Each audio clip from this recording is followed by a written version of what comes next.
السلام علیکم۔ حضرت علی رضی اللہ عنہ کا فرمان ہے کہ یہ زندگی 2 دن کی ہے، ایک دن تمہارے حق میں اور ایک دن تمہارے مخالف۔ جس دن تمہارے حق میں ہو اس دن غرور مت کرنا، اور جس دن تمہارے مخالف ہو تو اس پر صبر کرنا۔ ایک شخص نے ایک بزرگ سے کہا، میں سکون چاہتا ہوں۔ بزرگ نے فرمایا، اس جملے میں سے میں نکال دو، یہ تکبر کی علامت ہے۔ چاہتا نکال دوں، یہ خواہش کی علامت ہے، خواہش اور نفس کی علامت ہے۔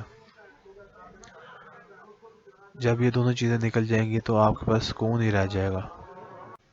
تمام رشتوں میں سب سے کمزور رشتہ تمہارے جسم اور تمہاری روح کا ہے، نہ جانے کس وقت اور کہاں ٹوٹ جائے۔ شک کو اپنے اوپر غالب مت آنے دو، ورنہ تمہیں دنیا میں کوئی ہمدرد نہیں مل سکے گا۔ صبح کی نیند انسانوں کے ارادے کو کمزور کرتی ہے۔ منزلوں کو حاصل کرنے والے کبھی دیر تک سویا نہیں کرتے۔ جس ذات کو راضی کرنے میں سکون ہے، انسان اسی کو ناراض کر کے اپنی زندگیوں میں سکون چاہتا ہے۔ بے قراری سے نقصان کے سوا کچھ حاصل نہیں، اور انسان کی سب امیدیں پوری ہونے والی نہیں ہیں۔ کوئی کمزور شخص تمہاری بے عزتی کرے تو اسے بخش دو، کہ بہادروں کا کام معاف کر دینا ہے، اور معاف کرنے والا اللہ تعالیٰ کو بہت پسند ہے۔ انسانیت بہت بڑا خزانہ ہے، اسے لباس میں نہیں انسان میں تلاش کرو۔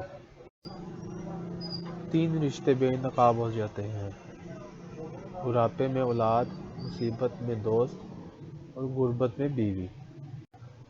تنگ دستی میں سخاوت کرنا، غصے میں سچ بولنا، اور طاقت کے ہوتے ہوئے معاف کرنا بہترین نیکی ہے۔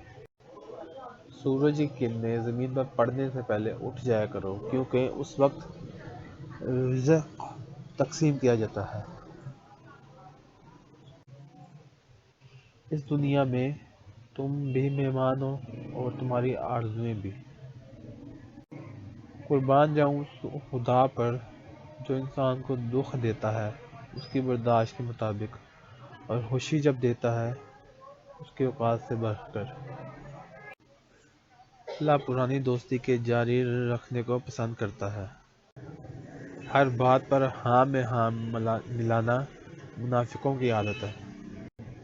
پریشانی خاموش رہنے سے کم، صبر کرنے سے ختم، اور شکر کرنے سے خوشی میں بدل جاتی ہے۔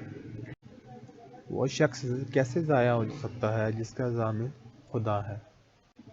بے نمازی کو قرض نہ دو، کیونکہ جو اللہ کا قرض ادا نہیں کرتا وہ تمہارا کیسے ادا کرے گا۔